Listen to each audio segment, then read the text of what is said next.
اعوذ باللہ من الشیطان الرجیم بسم اللہ الرحمن الرحیم سورۃ البقرہ آیت نمبر 40 سے اب تک یہ مضمون بیان کیا گیا ہے. یہ شروع والا مضمون بیان کیا گیا تھا کہ انسان کب بنایا گیا, انسان کو بنانے کا مقصد کیا تھا, اور انبیاء کا سلسلہ کب سے شروع ہوا, یہ آسمانی کتابیں کیوں نازل کی گئی,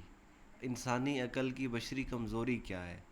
یہ ساری باتیں یہاں پہ بیان کی گئی ہیں, اور میں نے ان کا مفہوم بیان کرنے کی کچھ نہ کچھ حد تک کوشش کی ہے, تاکہ کیونکہ ہم تو جب بھی قرآن پڑھ رہے ہوتے ہیں ہمیں تو بنیادی علم پہلے سے ہوتا ہے نا, بہت سی باتوں کا بچپن سے علم ہوتا ہے, تو اس وجہ سے ہمیں یہ باتیں اتنی الگ نہیں لگتی. لیکن جب ایک غیر مسلم جسے اسلام کا بالکل بھی علم نہیں ہوتا, جب وہ شروع سے کتاب پڑھنا شروع کرتا ہے تو جو اس کے ذہن میں سوال ہوتے ہیں اس کے حساب سے اللہ تعالیٰ نے قرآن پاک کو ترتیب دی ہے کہ سب سے پہلے انسان کے ذہن میں یہی سوال آتے ہیں کہ ان کو تیار کیا جائے اس چیز سے متعلق کہ انسان کو کیوں پیدا کیا گیا. بھی یہ شروع کی کہانی بیان کی گئی نہیں, شروع کا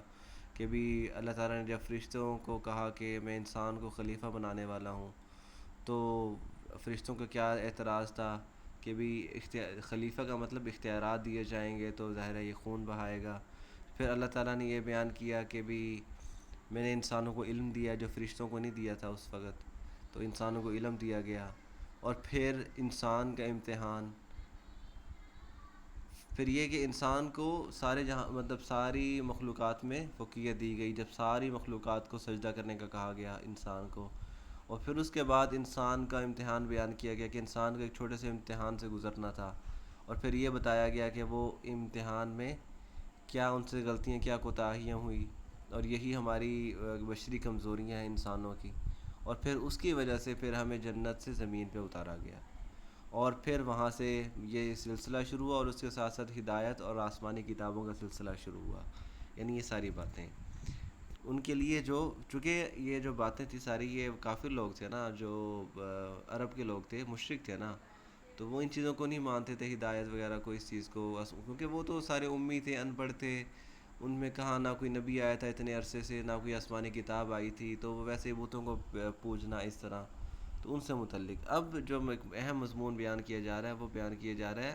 یہودیوں سے متعلق, بنی اسرائیل سے متعلق, کہ بھی یہ لوگ ظاہر انبیاء کے وارث ہیں, انبیاء کی اولاد ہیں, اور بہت سارے زیادہ تر انبیاء جو دنیا میں آئے ہیں ان میں سے زیادہ تر انبیاء اور بہت بڑے بڑے,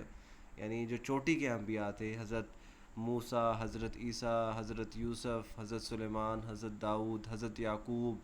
یہ سارے کے سارے وہ ان میں آئے, بنی اسرائیل میں. اور بہت سارے انبیاء تو جن کے تو ہمیں نام بھی نہیں پتہ. یعنی یہ وہ قوم ہے جس میں ہر وقت کوئی نہ کوئی نبی موجود ہوتا تھا.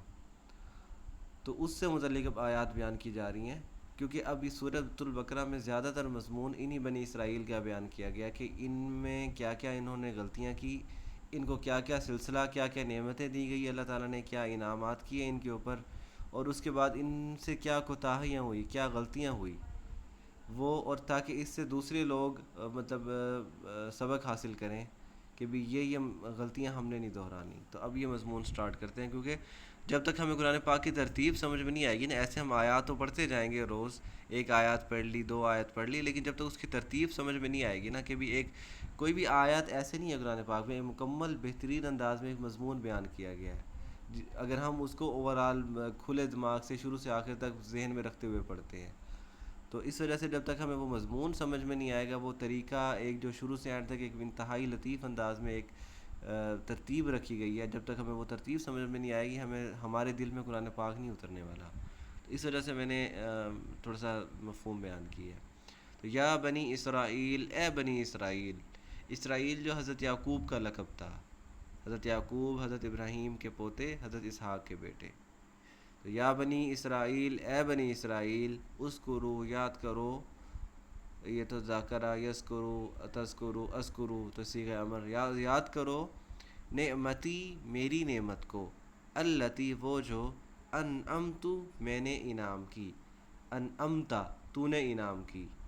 اگر تے الف تا, تے زبر تا ہوتا ہے تو اس کا مطلب ہوتا ہے تو, جیسے ضربتا, تو نے مارا, ضربتو, میں نے مارا. تو انعمت, میں نے نعمت دی, علیکم, تم پر. اے بنی اسرائیل, یاد کرو اس نعمت کو جو میں نے تم پر کی. تو یہ آیت ابھی جو کہ ادھوری ہے اور وقت بھی مکمل ہو چکا ہے، تو ہم انشاءاللہ اگلے حصے میں پڑھیں گے۔ وما علینا الا البلاغ المبین۔